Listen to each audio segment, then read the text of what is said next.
Guys Unacademy की तरफ से आप सभी लोगों के लिए एक बार फिर से बेस्ट बैच को लॉन्च कर दिया गया है। जैसे कि आप अपने स्क्रीन पर देख सकते हैं कि पैंथर एनडीए 1 कोर्स 2022 के लिए आ चुका है।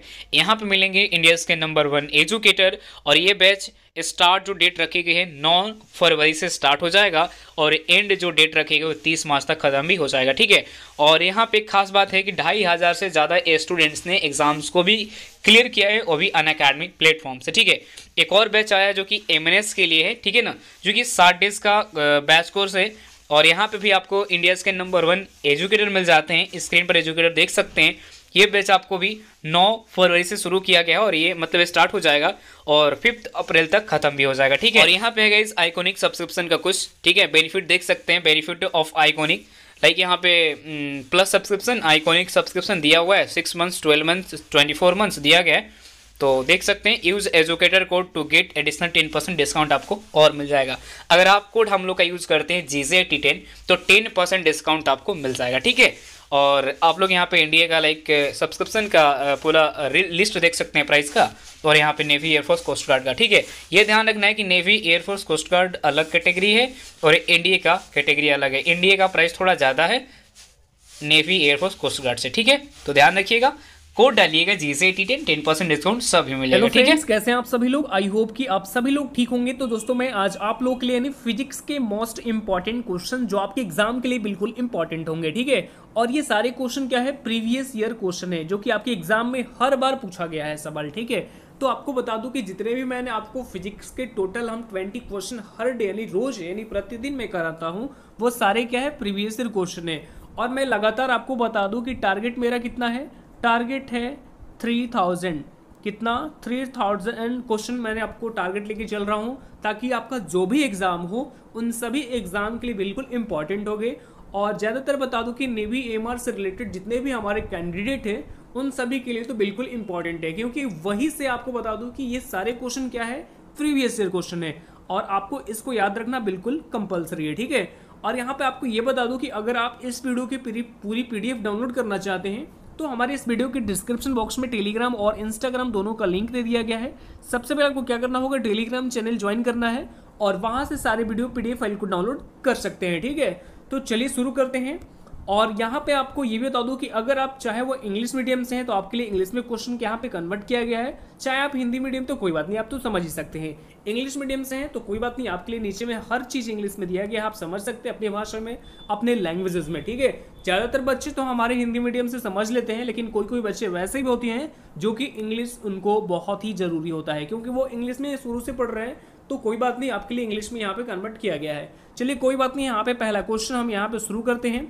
पहला क्वेश्चन यहाँ पे ध्यान से देखेंगे, ये है कि प्राकृतिक में वैद्युत चुंबकीय तरंग होती है, कैसी होती है, अनुदैर्ध्य होती है, अनुदैर्ध्य अप्रगामी होती है, या फिर अनुप्रस्थ होती है, या फिर अनुप्रस्थ अप्रगामी होती है। सभी लोग राइट आंसर कमेंट करेंगे अगर आपको इस क्वेश्चन का भी राइट आंसर पता है तो। ठीक है, कि प्राकृतिक में वैद्युत चुंबकीय तरंग कैसी होती है, तो देखिए इसका राइट आंसर ऑलरेडी यहाँ पे क्या हो जाएगा, ऑप्शन सी हो जाएगा, यानी अनुप्रस्थ। ठीक है, ऑप्शन सी हो जाएगा राइट यानी करेक्ट आंसर। अगले क्वेश्चन की ओर बढ़ते हैं। अगला सवाल ध्यान से देखेंगे, कई बार एग्जाम में पूछा गया है, कई कैंडिडेट को इसका जवाब आपको पता ही होगा। आप सभी को पता होगा कि वायुमंडल में ओजोन परत की ऊंचाई कितनी होती है। ये सवाल तो आप सभी को पता होगा क्योंकि बहुत बार एग्जाम में पूछा गया सवाल है। 20 किलोमीटर, 50 किलोमीटर, 120 किलोमीटर या फिर 150 किलोमीटर। राइट आंसर कमेंट करेंगे सभी लोग कि वायुमंडल में ओजोन परत की ऊंचाई कितनी होती है। तो देखिए सरासर यहाँ पे इस क्वेश्चन का right answer option number B हो जाएगा, 50 किलोमीटर हो जाएगा राइट आंसर। ठीक है, कितने, 50 किलोमीटर। जो वायुमंडल में ओजोन परत की कितनी ऊंचाई है, 50 यानी 50 किलोमीटर हो जाएगा राइट आंसर। ठीक है, नेक्स्ट सवाल की ओर बढ़ते हैं।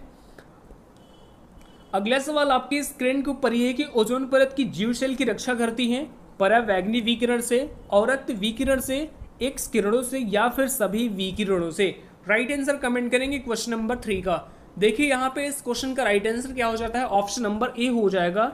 ए में हमारे पास क्या है कि परावैंगनिक विकिरण से। ठीक है, जो ओजोन परत जो जीव सेल की रक्षा करती है वो परावैंगनिक किरण से करती है। Right answer option number A हो जाएगा। अगला क्वेश्चन की ओर बढ़ते हैं। अगला सवाल ये है कि वायुमंडल की ऊपरी परत को क्या कहते हैं। सभी लोग कमेंट करेंगे, ट्रोपोस्फियर या फिर मेसोफियर या फिर आयनोस्फियर या फिर क्रोमोस्फियर। राइट आंसर सभी लोग कमेंट करेंगे। और यहाँ पे बहुत सारे जो कैंडिडेट होते हैं ज़्यादातर एग्जाम यानी एग्जाम हॉल में ये क्या करते हैं, यहाँ पे कंफ्यूजन पैदा कर देती है। ठीक है, हर लास्ट आपको बता दूं कि हर ऑप्शन के लास्ट में स्फीयर जुड़ा है, इससे आप बता दूं कि बहुत ही कंफ्यूजन भी होती है बच्चों को कि क्रोमोस्फीयर होगा कि ट्रोपोस्फीयर होगा कि मेसोस्फीयर होगा फिर आयनोस्फीयर होगा। लेकिन आपको इसमें घबराने की कोई बात नहीं है। यहाँ पे इस क्वेश्चन का राइट आंसर क्या हो जाएगा, ऑप्शन नंबर सी हो जाएगा। सी में हमारे पास क्या है, आयनोस्फीयर हो जाएगा इस क्वेश्चन का राइट आंसर। ठीक है, अगला क्वेश्चन की ओर बढ़ते हैं। सवाल नंबर 5 ध्यान से देखेंगे, बहुत बार पूछा गया सवाल कि एक्स किरणें है, कौन कौन सी है, इलेक्ट्रॉन पुंज, प्रोटॉन पुंज या फिर वैद्युत चुंबकीय विकिरण या फिर हीलियम किरणें। राइट आंसर सभी लोग कमेंट करेंगे क्वेश्चन नंबर 5 का। और देखिए यहाँ पे इस क्वेश्चन का right answer option number C हो जाएगा। सी में हमारे पास क्या है, वैद्युत चुंबकीय विकिरण हो जाएगा राइट आंसर। ठीक है, अगला सवाल की ओर बढ़ते हैं। अगला सवाल आपके इस स्क्रीन के ऊपर ये कि एक्स किरणों की तीव्रता निर्भर करती है, किस पर करती है, इलेक्ट्रॉन की संख्या पर, प्रोटॉन की संख्या पर या फिर न्यूट्रॉन की संख्या पर या फिर पॉजिट्रॉन की संख्या पर। राइट आंसर सभी लोग कमेंट करेंगे। बहुत बार सवाल ये पूछा गया है, बहुत बार आपके एग्जाम में, ज्यादातर बता दूं कि ये सवाल आपके एमआर के एग्जाम में पूछा गया है। एमआर के एग्जाम में सवाल आपको बता दूं कि 10 से 12 बार ये सवाल रिपीट किया गया है। हो सकता है आपके अगले नेक्स्ट जो एग्जाम होने वाले हैं उनमें भी आपको ये क्वेश्चन रिपीट कर दे, ये कोई नहीं जानता। और ये चीज़ तो आप जानते हैं कि हर बार क्वेश्चन रिपीट ही होते हैं, ज़्यादातर नए क्वेश्चन 2-4 मिलते हैं, बाकी बात तो पिछले ही क्वेश्चन रहते हैं, यानी प्रीवियस ईयर क्वेश्चन रहते हैं। तो देखिए इसका राइट आंसर क्या हो जाएगा, ऑप्शन नंबर ए हो जाएगा। ए में हमारे पास क्या है, इलेक्ट्रॉनों की संख्या पर। ठीक है, जो एक्स किरणों की तीव्रता होती है किस पर निर्भर करती है, इलेक्ट्रॉन की संख्या पर निर्भर करती है। ठीक है, right answer option number A हो जाएगा। नेक्स्ट सवाल की ओर बढ़ते हैं। अगला सवाल ये कि ओजोन परत होती है आयनोस्फीयर में, मेसोफियर में या फिर टोपोस्फीयर में या फिर स्ट्रेटोस्फीयर में। यहाँ पे एक हमारे पास ऑप्शन को चेंज किया गया है। पिछले क्वेश्चन में यहाँ पे हमारे पास क्या था, मैं आपको बता देता हूँ। पिछले क्वेश्चन में क्रोमोस्फीयर था, ठीक है, लेकिन आपको यहाँ पे स्ट्रेटोस्फीयर यहाँ पे लाया गया है। इससे आप पकड़ सकते हैं कि इसका राइट आंसर क्या हो जाएगा। ठीक है, right answer option number D ही होगा। क्या हो जाएगा, डी हो जाएगा, स्ट्रेटोस्फीयर हो जाएगा राइट आंसर। ठीक है, अगला क्वेश्चन की ओर बढ़ते हैं। अगला सवाल ये है कि वैद्युत चुंबकीय तरंगे सिद्धांत का पालन करती है, अध्यारोपण का, व्यक्तिकरण का या फिर दोनों का या फिर इनमें से कोई नहीं। राइट आंसर सभी लोग कमेंट करेंगे कि वैद्युत चुंबकीय तरंगे किस पर सिद्धांत, यानी सिद्धांत जो है वैद्युत चुंबकीय तरंगे का जो सिद्धांत है वो किस पर पालन करती है।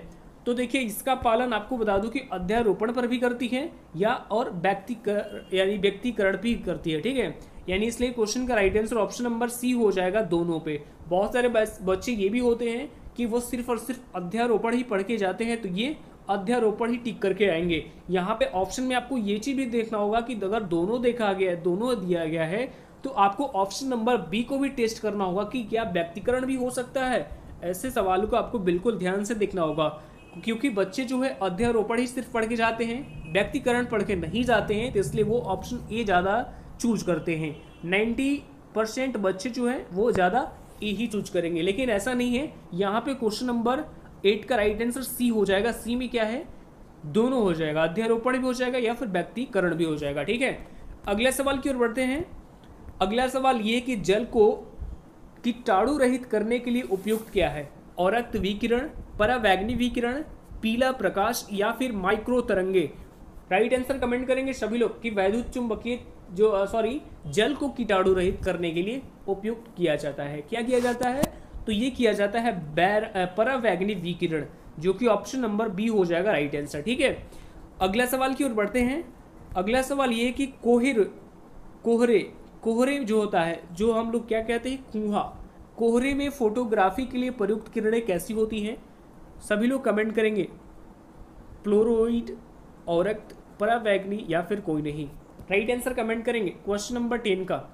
इसका राइट आंसर क्या होगा, ऑप्शन नंबर बी हो जाएगा, यानी औरक्त तो हो जाएगा राइट आंसर। ठीक है, नेक्स्ट सवाल की ओर बढ़ते हैं। अगला सवाल बहुत ही इंपॉर्टेंट सवाल है कि टीवी के रिमोट स्विच में जिस विद्युत चुंबकीय तरंग का उपयोग होता है वह क्या है, औरक्त, गामा किरण, एक्स किरण, इनमें से कोई नहीं। राइट आंसर सभी लोग कमेंट करेंगे, और इसका भी right answer option number A हो जाएगा। ए में क्या है, औरक्त हो जाएगा राइट आंसर। ठीक है, नेक्स्ट सवाल की ओर बढ़ते हैं। अगला सवाल क्या है कि विद्युत चुंबकीय तरंगों पे प्रवाह नहीं होती है, क्या नहीं प्रवाह होती है। सभी लोग कमेंट करेंगे, ऊर्जा, आवेश, संवेग, सूचना। राइट आंसर कमेंट करेंगे आप सभी लोग।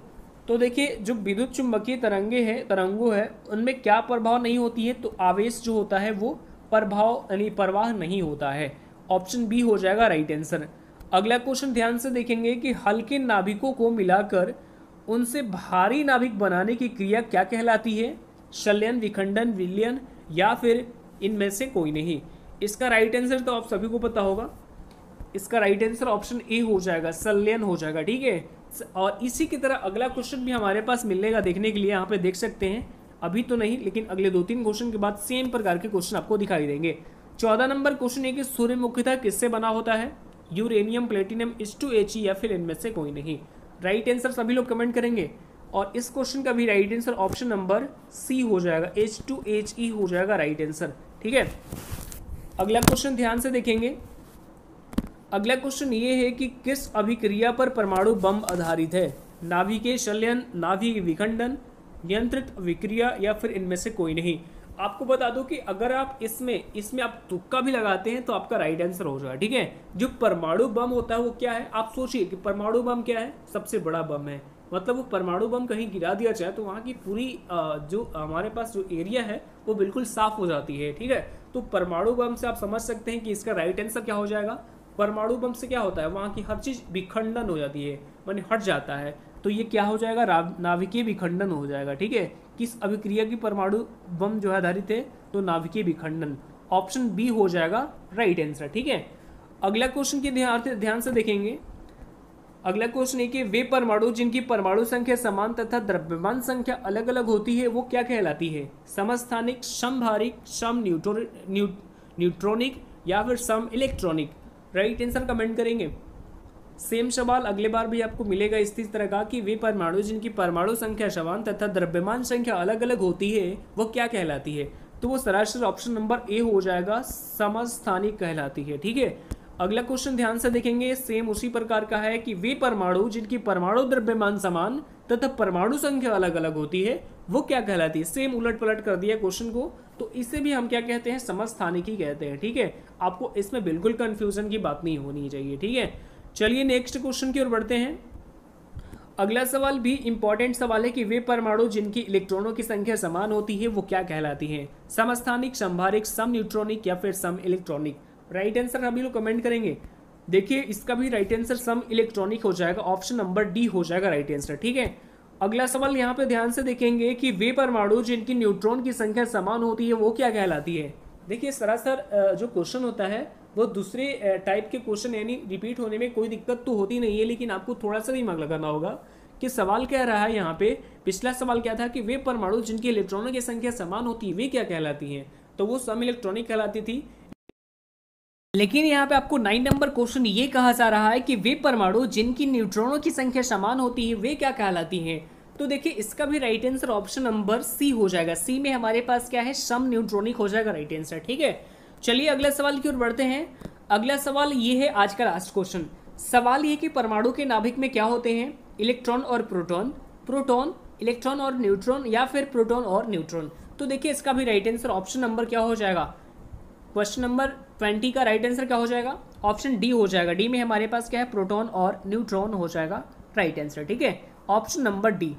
तो आज के लिए इतना ही। अगर आपको ये वीडियो अच्छा लगा होगा तो वीडियो को एटलीस्ट एक लाइक कर दीजिए और अपने स्टडी ग्रुप में एटलीस्ट एक शेयर भी कर दीजिए। ठीक है, तो आज के लिए इतना ही। और एक चीज़ और बता दूं कि अगर आप हमारे इस चैनल पर नए हैं तो हमारे इस चैनल को जरूर से जरूर सब्सक्राइब कर लीजिए और बेल आइकन को प्रेस करना ना भूलें, ताकि हमारा जो भी नया वीडियो होगा वो आपके पास जल्द से जल्द मिलते रहेगा। ठीक है, तो आज के लिए इतना ही, फिर मिलते हैं नेक्स्ट वीडियो में। धन्यवाद।